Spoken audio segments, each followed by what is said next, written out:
Subscribe करें और bell दबाएं ताकि कोई खबर रह न जाए।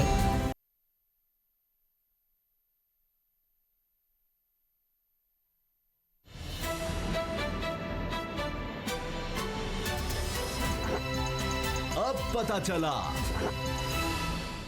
बिस्मिल्लाहिर्रहमानिर्रहीम, अस्सलाम वालेकुम। मैं हूं मोहम्मद उसामा गाजी और आप देख रहे हैं अब पता चला। आज वज़ीर आज़म इमरान खान ने अपने खिताब में अपोजिशन पर बिल्कुल वाज़ेह कर दिया है कि वो किसी तौर पीछे हटने वाले नहीं। जनाब वज़ीर आज़म इमरान खान का लहजा ललकार वाला था, अल्फाज का चुनाव बहुत कड़ा था, जुबान सख्त बल्कि सख्त तर थी। वज़ीर आज़म बनने के बाद शायद पहली बार मैंने इन्हें ऐसे गरजते बरसते देखा है। सबसे ज्यादा तनकीद का हदफ मौलाना फजलुर रहमान की जात बनी, जिनके बारे में उनका कहना था कि इन्हें पैसा देकर जो मर्जी फतवा ले लो। दीन को पैसा बनाने के लिए फरोख्त करना, बच्चों से झूठ बोलकर सड़कों पर लाने से बड़ा गुनाह क्या हो सकता है। इल्जाम यह लगाया कि एक आदमी जो डीजल के नाम पर बिकने वाला है, कश्मीर कमेटी की चेयरमैनशिप पर बिकने वाला है, इसने इस्लाम का नाम इस्तेमाल किया और बच्चों को गुमराह किया। बिलावल का जिक्र जुबान पर आया तो जनाब वज़ीर आज़म ने इन्हें लिबरल नहीं, लिबरली करप्ट करार दे डाला। कहा बिलावल की बारिश वाली थ्योरी पर दुनिया के साइंसदान बल्कि आइंस्टाइन की रूह परेशान है। शहबाज शरीफ के बारे में कहा वो कहते हैं कि मैं नवाज शरीफ की जमानत देता हूं। तंज ये किया कि शहबाज शरीफ पर खुद केसेस हैं, उनका बेटा दामाद बाहर है, वो क्या किसी की जमानत देंगे। आज एक वजीर आजम का खिताब, दूसरा तर्जुमान पाक फौज का, फौज और हुकूमत एक पेज पर है। ऑपोजिशन जो मर्जी कहे, यह सियासी महाज पर इमरान खान की बड़ी फतह है। सवाल ऑपोजिशन का है जिसने आजादी मार्च की सूरत अपना सबसे बड़ा हमला करके देख लिया लेकिन नाकामी उठाई। अब इसके बाद वो क्या करेगी? क्या वजीर आजम के खिलाफ, ये बहुत बड़ा सवाल है, क्या वजीर आजम के खिलाफ तहरीके अदम एतमाद की कोशिश होगी? क्या इसीलिए मौलाना फजलुर रहमान और चौधरी शुजात की जुबान पर एक दूसरे की तारीफें थी? अब काफ लीग और एमक्यूएम का फैसला क्या होगा? हालात क्या रुख इख्तियार कर सकते हैं? इसी पर बात होगी। असद खरल साहब से जानेंगे कि इनको क्या खबरें मिल रही हैं इस बारे में, क्योंकि काफ लीग ने भी कुछ तनकीद तो की, एमक्यूएम भी तनकीद करने लग गई हुकूमत पर, जबकि उसका हिस्सा है। और बाबा डोगर साहब से जानेंगे कि इनका तज्जिया क्या कहता है, ये क्या देख रहे हैं, क्या इमरान खान साहब की मुश्किलात खत्म हो गई और तकरीर में जारहाना अंदाज के पीछे राज क्या है। लेकिन पहले आज के बयानात, आज की हम डेवलपमेंट्स इस रिपोर्ट में।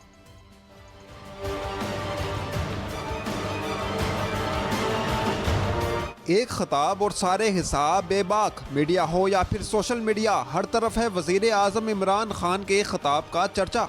आज वजीर आजम इमरान खान की तकरीर थी जारहाना, जिसका सिर्फ एक था निशाना, ओपोजिशन का आशियाना। मौलाना फजलुर रहमान बचे ना बिलावल भुट्टो जरदारी, शहबाज शरीफ पर भी हुई शदीद गोलाबारी। सबसे पहले आई मौलाना फजलुर रहमान की बारी।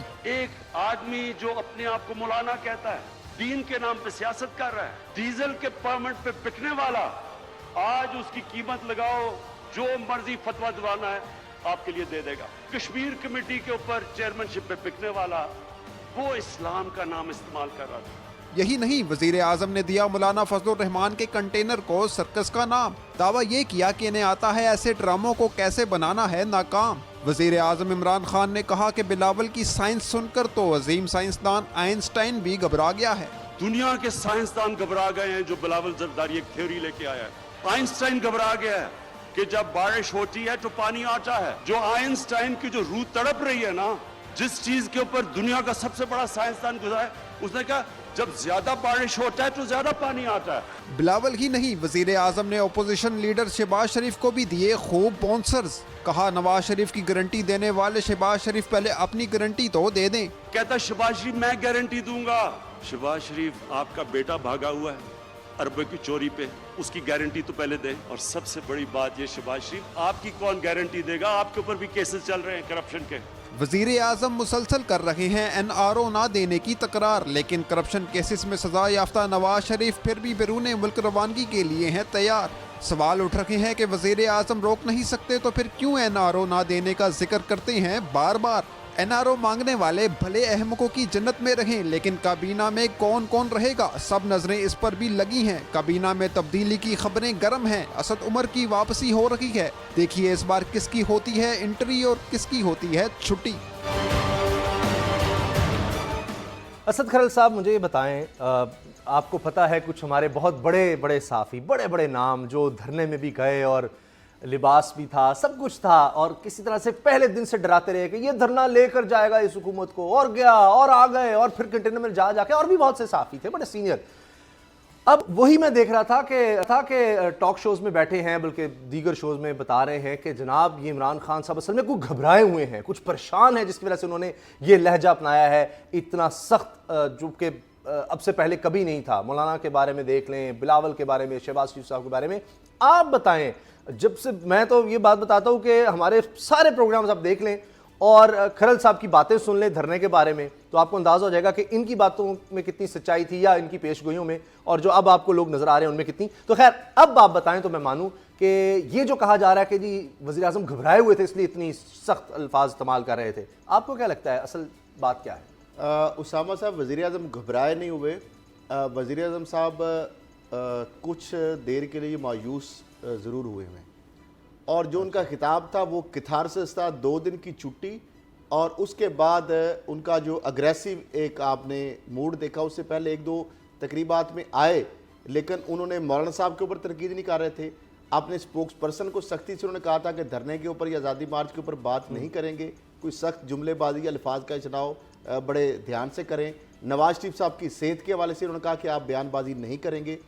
लेकिन जो आज का उनका खिताब था, उसके अंदर जो सबसे अहम नुक्ता जो मुझे नज़र आया वो है मौजूदा चीफ जस्टिस ऑफ पाकिस्तान और आने वाले जो चीफ जस्टिस ऑफ पाकिस्तान है जस्टिस गुलजार अहमद, जिनका नाम लेकर उन्होंने कहा, दोनों चीफ जस्टिस साहबान जो मौजूदा और आने वाले, उनका आप तो आज़ाद है, अदलिया तो आज़ाद है, और अदलिया इस तासर को ख़त्म करे कि कमज़ोर और ताकतवर के लिए जो अलग अलग कवानीन, जो अलग अलग उनके लिए जो ट्रीटमेंट है, उसके हवाले से जो तासर है, इसका वो सद्देबाब करे, और हम हर किस्म का हुकूमत की जानिब से जो भी वो तावन मांगेंगे हम देने के लिए तैयार हैं। मेरा ख्याल है यही बयान अगर कुछ माह पहले जाए तो chief justice of Pakistan justice Asif Saeed Khosa साहब ने हुकूमत को यह कहा था कि हुकूमत की जानिब से अकाउंटेबिलिटी के हवाले से ये जो परसेप्शन कायम हो रहा है सेलेक्टिव अकाउंटेबिलिटी का, इस चीज को तासर को खत्म होना चाहिए, ये बड़ा खतरनाक है।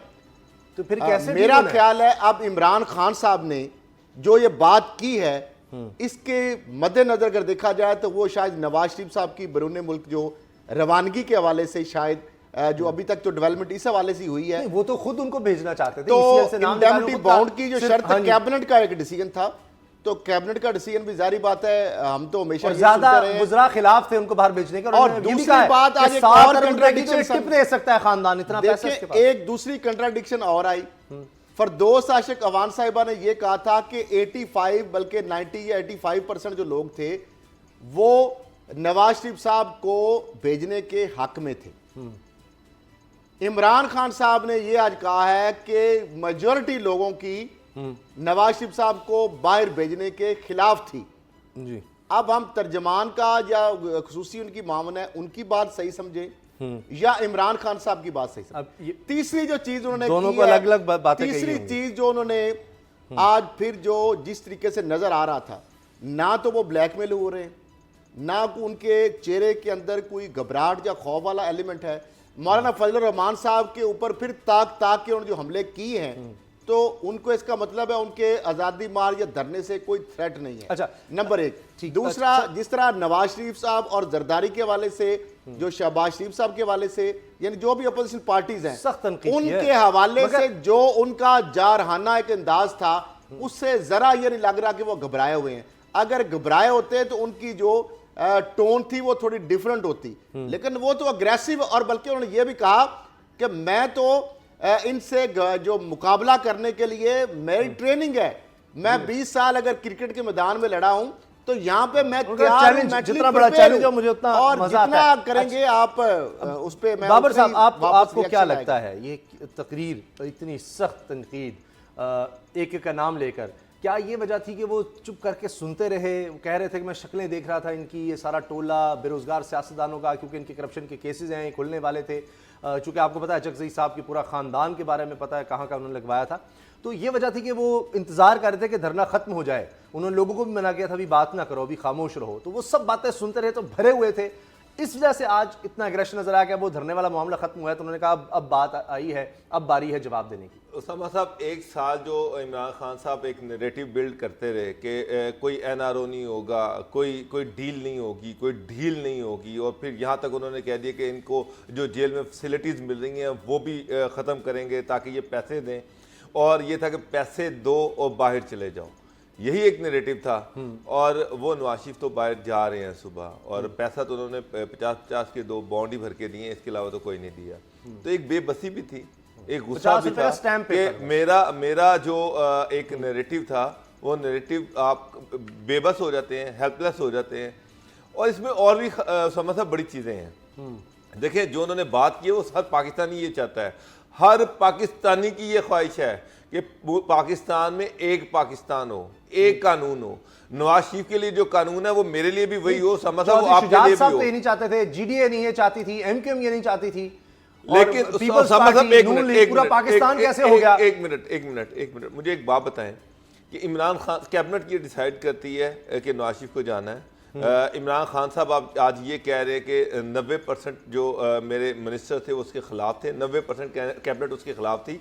मुझे तरस आ गया, और उन्हीं की मिनिस्टर फिरदौस आशिक अवान कहती कि 95% उनको भेजने के हक में थे।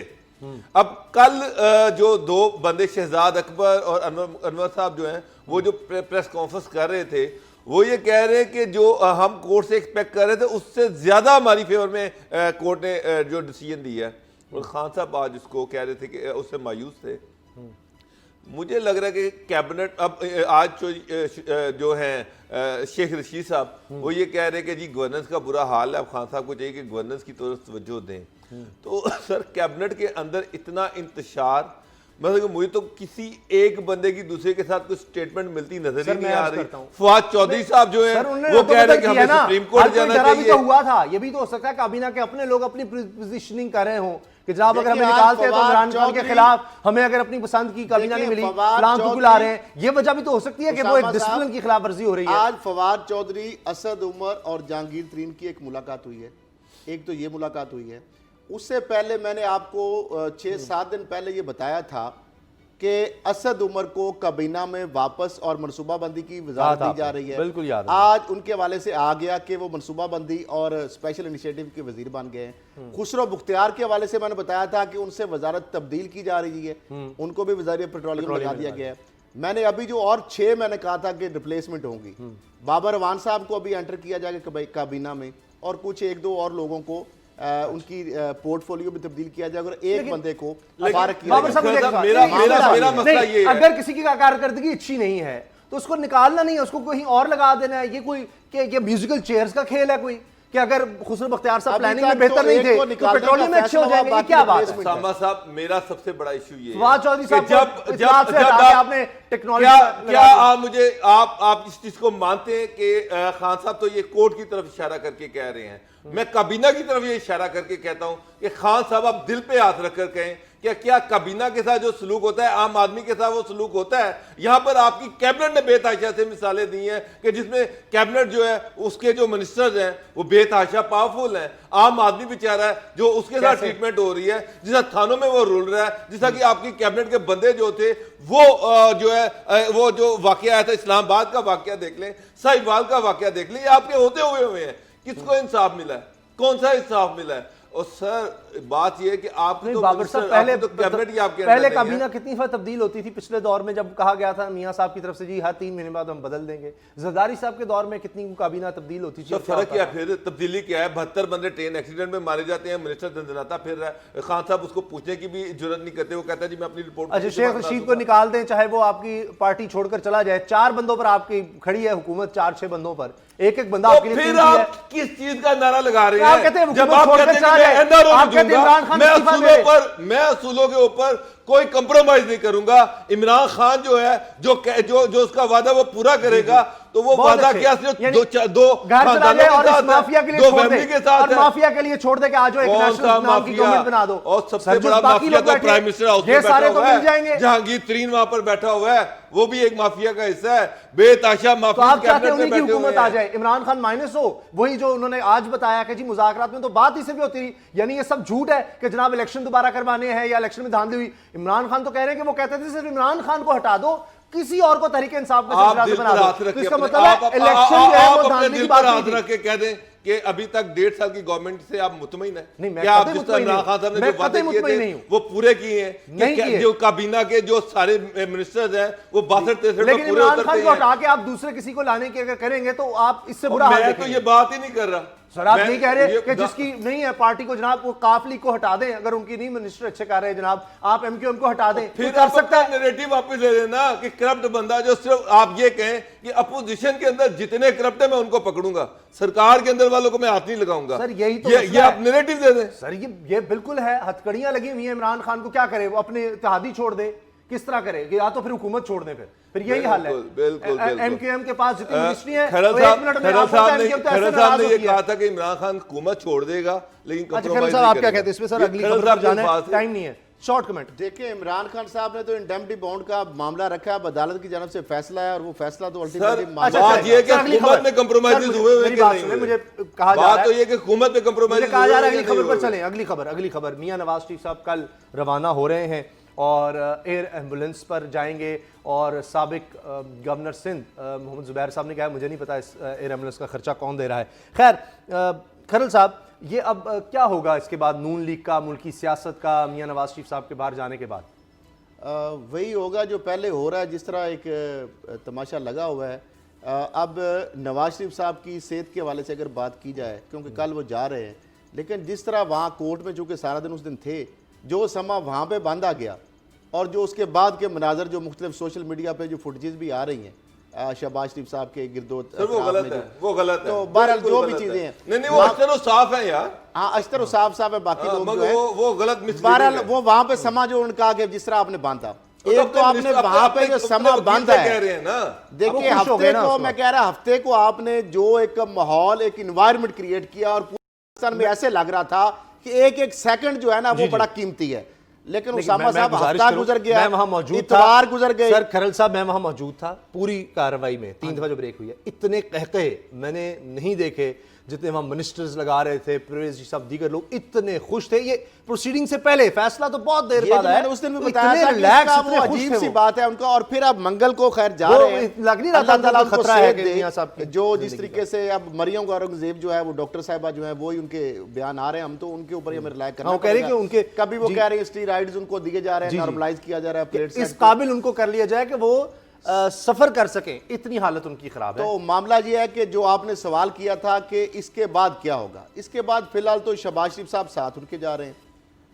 नून लीग के अंदर एक ग्रुप बंदी जो बन रही है, एक तरफ आप बात कर रहे हैं इत्तेहादियों की कि वो शायद रिफ्ट पैदा हो रही है, फिर इमरान खान के हवाले से जो तासर, जो एक परसेप्शन क्रिएट की जा रही है, कभी ये कहा जा रहा है कि इमरान खान साहब के साथ शायद फौज और वो एक पेज पे नहीं है, कभी ये कहा जा रहा है कि इत्तेहादी जो है वो उनके साथ शायद छोड़ रहे हैं। फिर उसके बाद जो परवेज लाई साहब की एक बात को पकड़ा हुआ है कि जनाब उन्होंने कहा कि इस्तीफे के बराबर ही हमने कुछ चीज़ कर ली है, जी जी, इस्तीफे जैसी चीज़, उसको लोग इससे मंसूब कर रहे हैं शायद इन हाउस जो इमरान खान की मायने से इमरान खान की जी, तब्दीली कोई से उसको तरीके जोड़ा में जा रहा हाँ है। जी। तो मामला ये है कि शहबाज शरीफ साहब का जो बयान आया कि चौधरी बरादरान और एमक्यूएम का हम शुक्रगुजार हैं, नवाज शरीफ साहब की सपोर्ट पर ने कहा है ना फजलुर रहमान साहब ने कहा है कि अब धरने से पहले जिस तरह काफली थी अब उस तरह नहीं अच्छा, रही, उनका बयान उनकी आ गया। इत्तेहादी नहीं रही। फिर उसके उनसे बाद- सवाल पूछा गया, परवेज लाई साहब से सवाल पूछा गया कि जनाब आपने शेरवानी सिलवा ली है टीवी चैनल पर, तो उन्होंने इसका कोई जवाब नहीं दिया कि नहीं मैंने नहीं सिलवाई, यानी वो अब चीफ मिनिस्टर या प्राइम मिनिस्टर के लिए वो शेरवानी का जवाब नहीं दे रहे कि मैंने सिलवाई इसके नहीं बाद सिलवाई। चौधरी परवेज लाई की वजाहत आ गई, फौज के हवाले से जो तासर देने की बात की गई, उस हवाले से आज डीआईजी ISPR का फिर एक ट्वीट आया है, बड़ा बाकायदा जबरदस्त। उनका मौकफ आ गया हाँ है, जी। जिन्होंने इस तासर की नफी कर दी है। बेशक। यानी मुख्तलिफ एक रूमर्स बनाई जा रही हैं और हुकूमत को डिस्टेबलाइज करने के लिए एक ये मैं मानता मुख्तलिफ एक अफवाह पूरी एक फैक्ट्री अफवाह साज फैक्ट्री चल रही है जिसका मकसद सिर्फ डिस्टेबलाइज। जी जी, बाबर साहब घबराए हुए अच्छा, हैं, आज ना बाबर उनको परेशानी आज है, बाबर साहब जो है के हवाले ना, से बाबर जो- साहब आज और मूड में हैं। जी बाबर साहब, एक चीज तो हकीकत है सर जी। चौधरी साहब की एक स्टेटमेंट नहीं, अब कल उसामा साहब ने कह दिया कि जी वो आगे आ रहा है, आगे डिस्कस करें, लेकिन पीएमएलक्यू की स्टेटमेंट्स बिल्कुल चेंज हो रही हैं। अच्छा, आप सेहत पर आए, पहले इस पर आते हैं सर ब्रेक के बाद, इस पर तफसील लेकिन से। मुझे एमक्यूएम जो है उन्होंने स्ट्रॉन्ग रिजर्वेशन सर उस पर ब्रेक के बाद आते हैं। मुझे नून लीग का बताएं क्या होगा, नून लीग का बताएं क्या होगा अभी ब्रेक के फौरन बाद, इस पर मैं पहले आपके पास आऊंगा। शहबाजी तो बाहर जा रहे हैं, डॉक्टर अदनान भी जा रहे हैं, और डॉक्टर भी वो जा रहा है जो कहता है कि मियां साहब को एक अच्छे डॉक्टर की जरूरत है, वो डॉक्टर साहब जा रहे हैं। फैसल वाडा ने बिल्कुल बड़ा क्लियरली एक जगह कहा है कि मरियम नवाज जो है अल्टीमेटली 2-3 महीने के बाद वो भी बाहर जाएंगी, और ये पूरा प्लान है और हम इसको रोकने की कोशिश वाडा साहब ने तो करेंगे। कहा था बारिश होने लगी रोका नौकरियों नहीं, जाने नहीं की, देंगे। फैसल वाडा ने तो कहा था हफ्ते बाद 10 दिन बाद नौकरियों की बारिश होगी, मुल्क से आएंगे पता नहीं करोड़ों नौकरियां होंगी। लेकिन सर ये उन्होंने बड़ी बात की है कि मरियम नवाज भी करते बाहर रहते हैं। जाने की कोशिश करेंगी, लेकिन हम उनको रोकेंगे। तो पहले रोक हाँ, लिया तो उन्होंने। फिर वही बात, वो तो आज कोशिश कर रही है, वो कह रही है कि जी पासपोर्ट मेरा है इसलिए नहीं, वरना मैं जाना चाहती पहली थी। प्रायोरिटी तो उनकी ये थी कि नवाज शरीफ बाहर जाएं। अब खुद वो कैसे जाएंगी, ईसीएल पे उनका नाम है, अगर चाहे वो बेल पे हैं, लेकिन मैंने क्या कहा था, उनका केस चल रहा है। मैंने क्या कहा था उसामा साहब कि नवाज शरीफ साहब का ईसीएल में नाम था ना, तो मैं कहा मरियम साहब जिस दिन जाना है ना, एक दरखास्त दे देंगे पासपोर्ट सर वापस क्या आ मतलब जाए। है, इतना ही आसान है? क्यों? यानी अगर वो हो गया है, वो बीमार थे तो अब तीमारदारी के लिए जाने, प्रेसिडेंट सर ये बन कोई गया। मुल्क अगर में कोई तीमारदारी कानून नाम की के चीज लिए है? पहले उनको सर अलाउ किया पासपोर्ट जा- अदालत के पास है सर, कैसे देखिए, जा सकती हैं? तीमारदारी के लिए पहले उनको अलाउ किया गया है। नवाज शरीफ साहब कन्विक्टेड हैं, मरियम साहबा की सजा कालदम हुई है, मुअत्तल है अभी जी। नवाज शरीफ साहब उनसे संगीन जुर्म के मुर्तकिब, वो मुजरम है। सर मरियम अदालत साहिबा ने है, पासपोर्ट रखा हुआ है, अदालत ने, अदालत के पास है पासपोर्ट, हुकूमत के पास नहीं है, हुकूमत ईसीएल से नाम निकाल ही नहीं सकती। देखिए वालिद की सर पासपोर्ट उन्हें लेना है, अदालत से लेना है। बेटी जो है उसको कैसे आप रोक सकते हैं? सर तो देना, अदालत में दरखास्त दे लें। बेटी अगर तो दे अचानक- लेकिन पहले वालिद साहब बाहर तो पहुंच मेरी गए। बात सुनिए, अगर बेटी अचानक बीमार होगी तो फिर आप क्या करेंगे? हाँ, सर क्या ये तो एक अजीब सर, बात है। कोर्ट लखपत जेल से प्लेटलेट्स उनके काम ऊपर मेरी नहीं हो एक बात सकते। बताएं, जेल का कोई कानून नहीं है कि कोई बेटी जेल से इजाजत के लिए अपने बाप के पास सर होगी। देखिए वो एक गई है। इंसानी हमदर्दी के बाद एक प्रेसिडेंट चीज हो गई। साहब हुआ है। अब आपका ख्याल है कि Already मरियम जो हो बीमार चुका हो है। जाएंगी, मरियम उतनी सीरियस हो जाएंगी और उसके बाद ये सारा ये कोई ड्रामा हो रहा है सर? यानी मियां साहब सीरियसली हम बीमार ऐसी हैं? कोई बात नहीं कह रहे, लेकिन नहीं, आप तो यूं ही कह रहे हैं कि किसी मरियम को भी नहीं बीमार हो आ सकती सकती। है। फैसल वाडा कह रहा, मैं कह रहा हूं, वो कह रहा है कि मरियम 3 महीने के बाद बाहर होगी और हम उन्हें रोकने की कोशिश करेंगे। मैं तो, मेरी तो नहीं है स्टेटमेंट, ये तो एक मिनिस्टर है जो मुझे नहीं PTI पता का है, ये क्या वो खेल हो रहा जिम्मेदार है। मिनिस्टर है, वो कह रहा है कि वो बाहर होंगे। सर मुझे कानूनी रास्ता बताएं ना, आप कैसे जा सकती है मरियम? पासपोर्ट आप अदालत के पास है, अदालत वो फिर करें ना, तो अपील। दरखास्त आएगी ना। बीमार होने का अजीब बात है। तो यानी humanitarian उस ground वक्त पे अगर फैसला इमरान आ खान ने सकता एक काम कर दिया, इसका मतलब है आप बीमार रहे हैं, लेकिन अब उसामा आप साहब- वालिद के साथ अगर बीमारी की वजह से आपने हॉस्पिटल ले लिया तो बीमारी की वजह से आप मुल्क से बाहर चले जाएंगे। सर जो फिर सारे जेल में जो लोग बीमार हैं, फिर आप उनको जाने दें इलाज के लिए? प्रेसिडेंट जो बीमार हो रहा है उसको जाने दें आप? एक ये मजाक है? खोल दे जेलें हर बीमार आदमी के लिए। वो इंसान नहीं है, वो किसी के बेटे नहीं है, वो किसी के बाप नहीं है जो वहां पर बंद है, वो औरतें नहीं है। मेरी एक इतना बात आसान सुने, ना बनाएं। मेरी एक बात सुने, उसके लिए आपको पाकिस्तान के सबसे ताकतवर जो वुकला हैं, बड़े-बड़े जो वकील बड़े-बड़े करने वुकला हैं, पड़ेंगे। वो करने पड़ेंगे। आपको एयर एम्बुलेंस का इंतजाम करना पड़ेगा। सर ये भी गलत बात है, आपको यहाँ पर गलत बात है। अगर उसामा इसका साहब, मतलब है कि यहाँ आपके पर पास नहीं, क्या बड़ा वकील जाने से अदालत के फैसले बदल जाते हैं कि ये बड़ा वकील आ गया जनाब, पता नहीं मैं क्या कर दूंगा? इस तरह तो ना करें, हमारी जुडिशरी इतनी कमजोर नहीं हो सकती। एक फैसला आ गया सर, आप उसको प्रेसिडेंट बना के पता नहीं यार क्या आप कि जैसे हर कोई आएगा। देखिए, और फैसले आप भी नहीं यूटर्न बदल, लेकिन लेते हैं यार। argument और strong आप भी एक- यूटर्न लेते हैं। अभी उस argument दिन- एक strong अभी लाते हैं, उस दिन बड़े आप वकीलात प्रोग्राम को में- लोग क्यों करते हैं? खालिद साहब, एक- क्योंकि एक वो मिनट। ऐसी प्रेशर आप लाते हैं, मैं ये ऐसी मानने को मिसालें तैयार नहीं लाते हूं हैं कि सामने जनाब अब कि अदालत मरियम- में बस आप होती उस है। दिन खुद सर- कह रहे सर, मैं थे कहता हूं कि मेरी जो फिल्म में मान सरकारी लेता हूं। वकील है वो इंतहाई नैला था और हाँ। उसके मुकाबले में जो ये वकील है, इनका आपस में कंपैरिजन ही कोई नहीं तो था। अदालत ये ने आपके argument पे अल्फाज करना है ना हैं। और यहाँ भैया। कोई एक आप भी तो किसी एक सर मैं स्टेटमेंट पे मानता हूं, टिके लेकिन हैं। अब ये तो नहीं है कि बस यही क्राइटेरिया रह गया है। मैं मानता हूं, मुझे तो अफसोस हुआ वहां पर कि उनसे सब बात ही फर्क नहीं हो रही पड़ता है। सरकारी वकील से। 1 करोड़ पे वाला करोड़ पे वाला अमेरिका का वकील सर अमेरिका अगर का, ऐसा होता चाइना ना का तो वकील चाइना हमेशा अमीर का, वकील आप जीते। चाइना के ताले सर, अमेरिका के अगर ताले ये को ना पैमाना है ना, बुलाएं। अगर ये पैमाना है तो हमेशा सिर्फ अमीर वकील जीतेगा फिर केस। फिर जो भी कोई वो तो जीतता आम आदमी है। फिर 1 करोड़ रुपया किस लिए देते हैं? आप हारने के लिए देते हैं यार। आप बच्चों वाली बात कर रहे हैं, आपका अपना सारा बैकग्राउंड नहीं, ये वकालत का अमजद है। परवेज अख्तर और साहब कोई केस नहीं आ रहे। नहीं आ रहे। सर तभी क्या तो बात है? नवाज शरीफ के ये- वकील हैं। नहीं सर, क्या इन यही केस नवाज शरीफ को जिनमें सजा हुई है ये वकील नहीं थे? सजाई है ना सर हो सर, सकता है। कन्विक्टेड आप आदमी कह भाग रहे गया, हैं, कन्विक्टेड में वो यही ये लोग समझते वकील हैं थे। कि 14 नहीं, साल की क्या सजा मुझे को बताएं, 10 साल जब पे ले आए। कन्विक्शन हुई है, ये नवाज वकील शरीफ नहीं थे। की को नवाज बेल शरीफ- दिलवा दी। नहीं नहीं सर, आप अजीब ये ना बात करें। वाली अजीब बात बाबू कर साहब रहे ये हैं बात यार ना आप। करें, क्या यही लोग वकील नहीं थे जिनमें सजाएं हुई हैं मियां नवाज सर शरीफ वो को? कहते यही हैं लोग कि वकील नहीं थे। 14 साल की सजा को हम 10 साल पे लेके आए और उसको भी हमने बेल की तरफ लेके गए हैं, बेल करवाई है उसमें नवाज शरीफ की। क्या बात कर आप रहे हैं आप? पाकिस्तान के निजाम इंसाफ पर बहुत बड़ा सवाल उठा रहे हैं। मैं नहीं उठा रहा, आपका प्राइम मिनिस्टर उठा रहा है, वो सुने। आज जो उन्होंने कहा है ना वो सुने गौर से, मैं नहीं उठा रहा। खैर प्राइम साहब, आप मिनिस्टर भी ये आपको कहते हैं कि उठा रहा है। मरीम साहब भी जा रही हैं मुल्क से बाहर? देखिए जब चाहे वो चली जाएंगी, उनके बाबर साहब कोई को भी मसला लग ही रहा है। नहीं है, कोई मेरा मसला ही ख्याल है नहीं कि वो भी मैं नहीं जाएंगी। समझता। और कानूनी रास्ता पासपोर्ट होगा। अदालतों से वापस आने चले जी, ये दोनों मेरे बड़े बहुत सीनियर सारे साथी हैं मुल्कों के और इन दोनों की पासपोर्ट, पेशगोइयों को मैं मानता हूं, FI के लेकिन केसेस में, नैब के केसेस में अदालतों अच्छा के सर, पास ब्रेक का वक्त है, लेकिन ब्रेक का वो वक्त चले है। जाते हैं, अगर ये पासपोर्ट होने को जा रहा है वापस ना मिल जाते हैं, जनाब, ऐसी तो बात मैं नहीं क्या है। कह सकता हूं, ये देखते हैं। प्रेसिडेंट केस नहीं होगा पासपोर्ट वापस मिलना। ब्रेक के बाद बात करेंगे कि क्या खिचड़ी पका रही है MQM और मुस्लिम लीग काफ, ये क्या ये दोनों मिलकर तहरीक अदम इत्माद के साथ खड़ी होंगी इमरान खान के खिलाफ? क्या इन हाउस चेंज की बात हो रही है? ब्रेक के बाद बात करते हैं।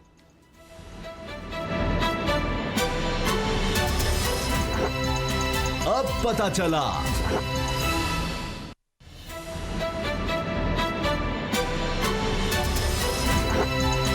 अब पता चला। फजलुर रहमान साहब का एक बयान हलचल मचा गया, खास तौर पर बड़ी शर्मिंदगी का सामना हुआ काफ लीग को। फजलुर रहमान साहब ने कहा धरने से पहले जिस तरह से काफ लीग इत्तेहादी थी, अब धरने के बाद वो मामला नहीं रहा। ये बात तो एक तरफ रह गई। फिर MQM की तरफ से ख्वाजा इज़हारुल हसन साहब का भी बयान आ गया। उन्होंने कहा कि अगर यही कारकर्दगी रही माशी सतह पर हुकूमत की, तो अगला बजट शायद ये हुकूमत ना बनाए। तो ये बड़ी दिलचस्प बातें हैं, बड़ी अजीबोगरीब बातें हैं। फिर थोड़ा पीछे जाएं और परवेज़ इलाही साहब का ये कहना कि मौलाना साहब को हमने इस्तीफ़े जैसी ही चीज़ देकर भेजा है। तो क्या तहरीक अदम इत्तेमाद की कोई इस तरह की बात थी? नून लीग भी 2020 में इलेक्शन देख रही है, बिलावल भी कह रहे हैं कि अगले साल के शुरू में ही इमरान खान साहब वज़ीर आज़म नहीं होंगे। तो खरल साहब, क्या होने वाला है? कोई इस तरह की बात, कोई खिचड़ी पक रही है कि कोई तहरीक अदम इत्तेमाद आए और ये दो बड़ी इत्तेहादी जमातें, इनमें से एक भी अलग हो जाए तो शायद हुकूमत का रहना मुश्किल हो जाए। तो ऐसी कोई चीज़ होने वाली है? प्लान तो है, ख्वाहिशें तो हैं। ये ऐसी ख्वाहिशें थी जो आज़ादी मार्च से धरने के दौरान बांधी गई थी कि इमरान खान का इस्तीफ़ा और हुकूमत का खात्मा और नए इलेक्शन, तीनों चीज़ों में एक चीज़ भी आपको नहीं मिली। अब एक फिर लॉलीपॉप दे दिया गया है, या किसी ने खुद से ही ले लिया है, या वो समझ रहा है कि अदम एतमाद के ज़रिए, इन हाउस तब्दीली के ज़रिए माइनस इमरान खान होगा कौमी असम्बली के अंदर, और काफ लीग और MQM जो हैं वो उनसे अलहदा होंगे। मुझे बिल्कुल ये नहीं लग रहा इसका। मैं तो दूर दूर तक भी नहीं देख रहा कि इस हवाले से देखें काफ लीग अभी तक जो मैं समझ अगर रहा उनको हूं, ज्यादा मिनिस्ट्रियां मिल जाएं, MQM को भी, काफ लीग को भी, कि शहबाज शरीफ पीपल्स पार्टी मिलकर आते हैं जनाब और कहते हैं जी हम आपको ज्यादा देते हैं मिनिस्ट्रियां, फिर देखिए उस हवाले से अगर देखा जाए, परवेज़ उसामा इलाही साहब, साहब को अगर पंजाब का काफ वज़ीर आला लीग- बना देते हैं, चलें। काफ लीग बारगेनिंग जब करना अगर करना चाहे, मेरी बात जरा समझ लें, तो आज अगर काफ लीग हटती है तो पंजाब से हुकूमत खत्म हो जाती है। चौधरी बरादरान को नून लीग ऑलरेडी ऑफर दे चुकी है कि हम आपको वज़ीर आला भी बनाते हैं, जो जो ओहदे आप कहते हैं हम सारे आपके बंदों को मिनिस्टर बना देते हैं। जी जी। तो आप PTI से अलहदा हो जाए। अगर पंजाब में मैं मानता हूं, काफ हो लीग चुका है। अलहदा होती है तो वो नून लीग के साथ मिलकर हुकूमत बनाने की पोजीशन में है और वो हुकूमत बना सकती है। अयाज सादिक साहब नून गए थे लीग ना की ये ऑफर ऑफर मौजूद लेकर, है। अयाज ऑफर सादिक मौजूद है। साहब दूसरी बात, ये ऑफर लेकर गए थे चौधरी बिरादर। दूसरी बात जो है, मरकज के अंदर भी अगर काफ लीग पीछे हटती है तो PTI की हुकूमत जो है उसका कायम रहना मुश्किल है। लेकिन मैं जो अब तक मेरी जो काफ लीग के रहनुमाओं से बात हुई है, मुझे ये नहीं लग रहा कि अभी तक उनकी ऐसी कोई सोच है, इस तरह की कोई मूव का सोच रहे और हैं, MQM क्योंकि नून लीग के साथ, नून लीग ने जो उनके साथ सलूक किया है, मेरा नहीं ख्याल कभी दोबारा वो धोखा खाएं नून लीग के साथ मिलके और उन्हीं और को MQM दोबारा। MQM पीपल्स पार्टी के साथ रह MQM चुकी है। को तो वजारतें मिली हुई हैं, एमक्यूएम को और क्या चाहिए, उनको अपने मजीद वजाहतें। जुस्से से बड़ा हिस्सा उनको मिला हुआ है। अच्छा। मुझे ये बताएं इससे ज्यादा एमक्यूएम क्या चलें जी, चाहिए? बाबर साहब। इतने उनके ऑलमोस्ट बाबर डोगर साहब। ऑलमोस्ट आधे से ज्यादा लोगों को मिनिस्ट्रियां मिली हुई हैं। मेरा ख्याल है कि आज से एक हफ्ता पहले मैंने आपको कह दिया था कि चौधरी प्रेरलाई जो है वो चीफ मिनिस्टर पंजाब के लिए पूरा जोर लगा रहे हैं। कल साहब ने उस पर बड़ी शदीद रेजर्वेशन शो की थी कि वो उस्मान बुज़दार को कभी भी तब्दील नहीं करेंगे। अब चौधरी साहब जो है खुद एक इंटरव्यू में जब उनसे पूछा गया कि क्या उस्मान बुज़दार की जो ब्यूरोक्रेसी पे ग्रिप है वो ठीक है, तो उन्होंने कहा जी उसकी ग्रिप ब्यूरोक्रेसी पे नहीं है।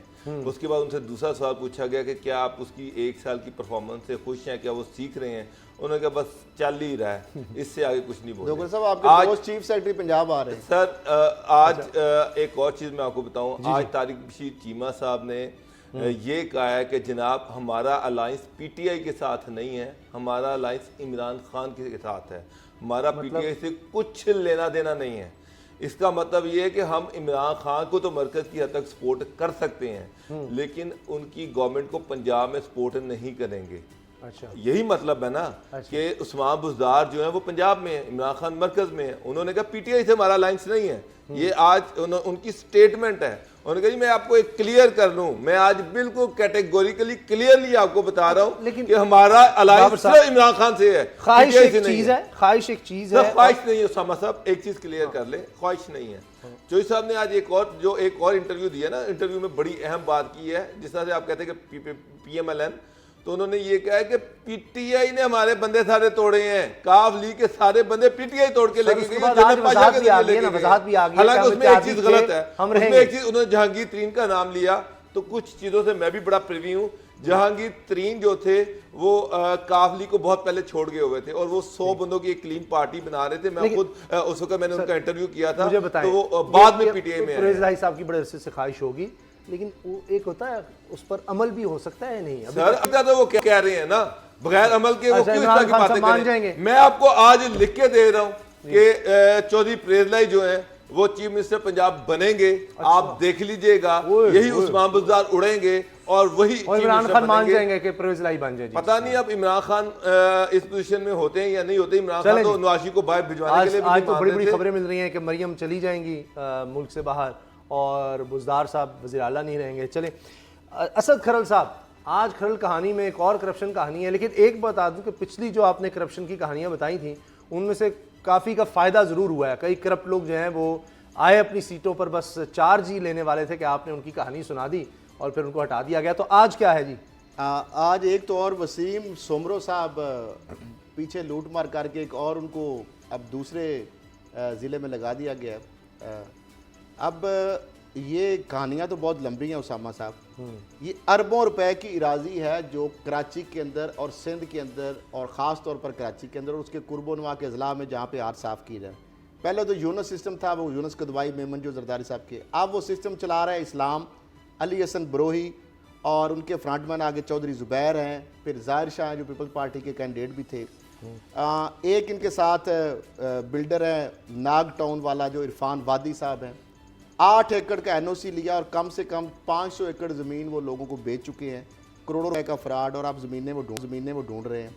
फिर इसके बाद 36 एकड़ और 30 घंटे जो ज़मीन है ये नसीर खान साहब के नाम पे एक खाता है, 3-4 पार्टियों को आगे वो बेच चुके हैं, ये भी जालसाजी की जा रही है। और ये अली हसन बरोही जो है, जो पहले जनरल रिटायर्ड अब्दुल कादर के फ्रंटमैन थे, अब इस्लाम और आगे मुख्तलिफ लोगों के ज़रिए, और तैमूर और रहमतुल्लाह डोंकी वाला के बेटे तैमूर हैं जो बिलावल साहब और जरदारी साहब के बड़े करीबी हैं, और नासिर शाह साहब के भी, उनके ज़रिए आगे ये सिस्टम चलाया जा रहा है। और ये सारा डिस्ट्रिक्ट जो वेस्ट है और उसमें ज़्यादा ये काम हो रहे हैं। फिर K28 है, फिर उसके बाद इनके आगे जो फ्रंटमैन है इरज बिल्डर है, अशरफ सदीकी हैं, इरज रेजिडेंसी है, ये करोड़ों रुपए लोगों से लूट रहे हैं। ज़मीनें इनके पास कम है, ज़्यादा बेच चुके हैं, ज़िम्मेदारों को थोड़ा सा एडवांस देते हैं, उसके बाद वो रोते रहते हैं। 216 नंबर ब्लॉक है, 217 नंबर ब्लॉक है, देवबंद मुराद है, तप्पू मंगू पीर है, हब बैंक रोड कराची है, ये वो सारी चीज़ें हैं। ये 92 के खाते जाली इन्होंने बनाए, सदफ ड्रीम सिटी के नाम से जाली एक लूट मार का सिलसिला वहाँ पे जारी है। ये यार मोहम्मद बुज़दार एक वहाँ पे हैं, जो बोर्ड ऑफ रेवेन्यू के, जिनको ज़मीनी खुदा सिंध का कहा जाता है। फिर उसके बाद एक यार मोहम्मद लाहौर के भी हैं जो अली हसन बरोई के साथ थे, कार खास थे। इन्होंने कुछ डायरेक्ट डीलें मारी, उसके बाद इसको मार के भगा दिया, लाहौर आ गए वापस। अली हसन बरोई अब कराची में इनको एंटर नहीं होने देता। फिर मुराद तप्पो, जिस तरह देवबंद मुराद तप्पो है, मंगू पीर है, ये 246 ब्लॉक 245 16 एकड़ है, 1600 एकड़ ज़मीन है, 16 एकड़ के ब्लॉक हैं, 10 अदद ब्लॉक मुख्तलिफ जगह पे हैं, 120 एकड़ राजी है। इसके ऊपर 4 दीवारी उठ गई है जनाब, बाउंड्री लग रही है, नादरन बाईपास के अंदर है। फिर ये सारा सिस्टम डिस्ट्रिक्ट वेस्ट में चल रहा है। इसमें फिर आगे जो दूसरे है रहमतुल्लाह, जिस तरह मैंने बताया कि डंकी जो है इनके बेटे तैमूर डंकी, और सारा जो इस्लाम नामी और ये सारा। फिर इसके बाद जो मसरूर कमाल वर्द मसूद अली जई, ये अब ज़मीनी है। खाता बड़े तरीके से फिट किया जाता है, यानी ये 36 एकड़ 30 गुंटे है, इसको उतनी ही ज़मीन बना के और जाली खाता फिट किया जाता है। तो इसके लिए एनओसी, और बंदा जो है अलाटी, उसका शनाख्ती कार्ड नंबर ही नहीं है, ना उसका एड्रेस है, एनओसी एक्सपायर हो चुका है। अब ऐसे ऐसे काम डाले जा रहे हैं। फिर ये कई वर्षों से यार मुजदार जो बोर्ड ऑफ रेवेन्यू के लैंड यूटिलाइजेशन में, और SO1 और डिप्टी सेक्रेटरी, फिर उसके बाद जो उनके अरबों रुपए के माशाल्लाह असासे हैं 92 से 96 तक। फिर इसके बाद आगे जो मोहम्मद अली जैदी हैं, सुपरिटेंडेंट हैं वहाँ पे, जो सर्वे वो करवाते हैं। मुख्तियार कार असिस्टेंट कमिश्नर हैं।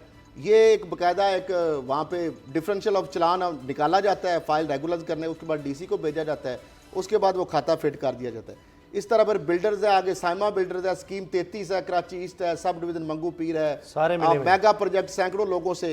फिर इसके आगे फरूक है, गुलाम रसूल अन्नड़ है, फरूक लतीफ़ है, कर्नल फरूक है। ये कैसे खत्म होगा? लतीफ़ रिंद है, गुलाम हुसैन कुराई है, SHO मंगू पीर, अब्दुल कादिर बरोई, सलीम बरोई, ये सारे इन्होंने बाकायदा मुसावला ग्रुप पाल रखे हैं। यार मोहम्मद मुज़दार, अब्दुल कादिर जो बलोच मैंने बताया, फैसल मेमन, ये एक एक सारे। बंदे का और नाम, अगर सारी आप तफसील आपके पास है, मुझे बताएं। जिसमें दया सरजानी है, दया जाम चाकरो है, दया हलकाना है, दया माई गाड़ी है, दया गोश है, देख रहा हूं, दही भट्टी है, आमरी है, दया बाजार भट्टी है, तैसर है, दया नागन है, दया मंगो पीर है। ये वो इलाके हैं जहाँ पे तकरीबन, मैं अगर मोहताज 2000 अरब की मालियत की ज़मीन है, जो सरकारी ज़मीनें हैं, उनको मुख्तलिफ बिल्डर के जरिए, और ये महकमा रेवेन्यू के लोग, MDA के लोग, KDA के लोग, KMC के लोग, ये सारे टाइम नहीं रहेगा, और ऊपर एक सिस्टम चल रहा है बकायदा। मुझे एक शॉर्ट कमेंट बाबर साहब, ये क्यों ऐसा होता है कि ये ख़त्म नहीं होती है कहानी? ऐसा लगता है कि पिछली से बड़ी कोई करप्शन की आ गई है, सिस्टम ही नहीं बन पा रहा इन लोगों को रोकने वाला। उसामा साहब, सिस्टम गल गया है, सड़ गया है, तबाह हो गया है, बदबूदार है, गलीज है, और इस सिस्टम में करप्ट लोग जो हैं वो बिल्कुल परवरिश पा रहे हैं, तगड़े हो रहे हैं, मजबूत हो रहे हैं। उनके सामने सारे अदारे बेबस हैं। खैर साहब बेचारे बड़ी मेहनत से स्टोरियाँ ढूंढ ढूंढ कर लेके आ रहे हैं, इनको बेनकाब कर रहे हैं, लेकिन इसके बाद कुछ नहीं होता। सर अभी ये इतने पावरफुल लोग हैं, इन्होंने इतना का पैसा लूटा है कि इनके सामने गवर्नमेंट बेबस है। गवर्नमेंट, उसामा साहब की लिस्ट है, CM मुराद अली शाह ने बनवाई है, 80 बंदों की लिस्ट है, जिसमें लैंड ग्रैबर जो है उनकी, जिन्होंने जमीनों पे कब्जे की, 80 बंदों की फहरिस्त है, इस और लिस्ट में खुद अली हसन बरोई और उसके दिगर जो रिलेटेड है। अभी जो हमने अब ये बड़ी मंगू खबर दी पीर थी के असिस्टेंट कि कमिश्नर ने गाड़ियां भेजी है घर से DC वेस्ट में। सोना हीरे जवाहरात वो कहाँ गया केस? को पता नहीं कहाँ गया? उसके बाद मेरा ख्याल था सारे खौफजदा हो गए होंगे। कुछ नहीं है उसामा साहब, सिस्टम खत्म हो गया है, अदल खत्म हो गया है। मैं आपको एक बात बताऊं कि इस सिस्टम में करप्ट और जो पैसे वाला है उसको तो कोई हाथ ही नहीं लगा सकता। और आप जैसे मेरे जैसे जो है उनको तो एक स्पाई जो है वो आगे लगा लेगा, और उसको तो आप देखिए हाजी आदम जोखियों को पकड़ा है, उसके अंदर दोबारा मोहम्मद अली शाह को बुलाया जा रहा है, खालिद यूसुफी को बुलाया जा रहा है। मुझे याद आ रही है सुहेल बाबू है, मोहम्मद अली कलवड़ है, परवीन रहमान इनका नाम था शायद, कराची में मुख्तियार शाह, वही है सारी। इनके लैंड माफिया के हत्थे चढ़ी जाता है, लैंड माफिया के हत्थे चढ़ी है, मोहम्मद अली शाह, ये सारे वो लोग हैं जिन्होंने अरबों रुपए की जमीनों के ऊपर हाथ साफ करे हैं। अब मुझे ये बताया कि इनको कौन पूछेगा? राना शकील है इनमें, सुहेल मेमन है इनके साथ, अदारे उनको सपोर्ट कर रहे हैं, तो क्या कैसे आप इसको ये लोग सियासतदानों को फंड करते हैं और पैसे सियासतदान इनको पैटर्नाइज करते हैं, ये उनके बेनामी दार हैं, नासिर शाह, ये उनको पैसा कमा कर देते हैं, आसिफ जरदारी, ये फरियाल तालपुर, ये उनके सिस्टम है, इसको सिस्टम का नाम दिया गया है। कराची के अंदर दोबारा सिस्टम एक्टिव हो चुका है। मेरे पास इतनी लंबी चौड़ी फरिश्ता क्या एक मतलब वो प्रोग्राम चाइना नहीं कर कटिंग, सकता। वो सारा कुछ चाइना भत्ता क्या ना- कटिंग, सरकारी जमीनों के अंदर जो पब्लिक अच्छा, कल क्या होगा? ऑफिस बन सकते हैं वहां पे कटिंग की जा रही है। चलिए जी, देखते हैं, इसका नोटिस लेना चाहिए। जो खबर खरल साहब लाए हैं, बाबर साहब कल क्या होगा? अच्छा, ये तो अब तो नो नहीं है कि मियाँ साहब कल चले जाएंगे। कल जैसा अभी खरल साहब कह रहे थे कि बड़ी उम्मीद की जा रही है कि जैसा कैबिनेट की एक्सटेंशन की जा रही है, हो सकता है चीफ सेक्रेटरी पंजाब को भी चेंज कर दिया जाए। और मेजर आजम सुलेमान जो फेडरल सेक्रेटरी इंटीरियर हैं, बड़े अपराइट और ऑनेस्ट ऑफिसर हैं, बड़े मेहनती ऑफिसर हैं और बड़े अच्छे एडमिनिस्ट्रेटर हैं। तो उनका नाम जो है ऑलमोस्ट फाइनल है, तो हो सकता है कि कल उनका नोटिफिकेशन हो देखिए, जाए। मैंने उनके आने से कोई बता दिया गुलजार था कि साहब की डोगर कोई साहब के एक दोस्त स्पीड आ रहे कुछ बन जाएगी, कुछ हालात बेहतर हो जाएंगे। सर वो एक बहुत अच्छे एडमिनिस्ट्रेटर हैं, इसीलिए उनको लगाया जा रहा है उम्मीद ताकि करते हैं। हाँ, अच्छा है। अच्छी गवर्नेंस और अच्छी एडमिनिस्ट्रेशन जो है बहुत अच्छी वो बात है, पंजाब में अल्लाह हो करे सके। जी ऐसा हो। खरल साहब, मैं उसामा साहब, ये जो कहानियां बताई हैं, अब नासिर शाह साहब ने जिस बंदे को लगाया है मुबैना तौर पर 1 करोड़ रुपया उसकी पोस्टिंग के लिए लिया गया, जिस बंदे का मैं पहले नाम ले चुका हूँ। अब मामला ये है कि पहले तो वो एक्शन लेते रहे, मैं ये बता रहा हूँ। इसके अलावा एक पूरी लंबी डिटेल है, तकरीबन 2000 एकड़ से ज्यादा जमीन के मेरे पास दस्तावेजी सबूत हैं जिनके सही है। खाते फिट किए जा रहे हैं, फिट किए जा चुके हैं, अरबों रुपए मालियत की है। और अगर सिंध हुकूमत एक्शन लेना चाहे, अगर नैब के सबूत इनके ब्रिगेडियर, पास हैं। बहुत शुक्रिया। फरूक नसर अवान साहब एक्शन लेना चाहिए, उनके पास बहुत सारी चीजें पहुंच कल चुकी जनाब हैं। मजीद भी उनको, और हम इंतजार करेंगे कल क्या एक्शन लेते हैं। आज जो मियाँ साहब के जाने की जिस तरह बात हो रही है, उनके जाने के बाद आप देखेंगे कि एक दफ़ा फिर शिद्दत आएगी अपोजिशन की तरफ से, क्योंकि आज जो इमरान खान साहब ने तकरीर की है, अब कल आप उसके जवाब सुनेंगे, बड़े तुंदो तेज़ बयानात होंगे। और कल से इसके अलावा दूसरी चीज़ ये होगी कि अफवाहें भी दम तोड़ जाएंगी मज़ीद कि जनाब पता नहीं इमरान खान के खिलाफ कुछ होने वाला है। दुआ में याद रखिएगा, इजाज़त दीजिए, अल्लाह हाफ़िज़।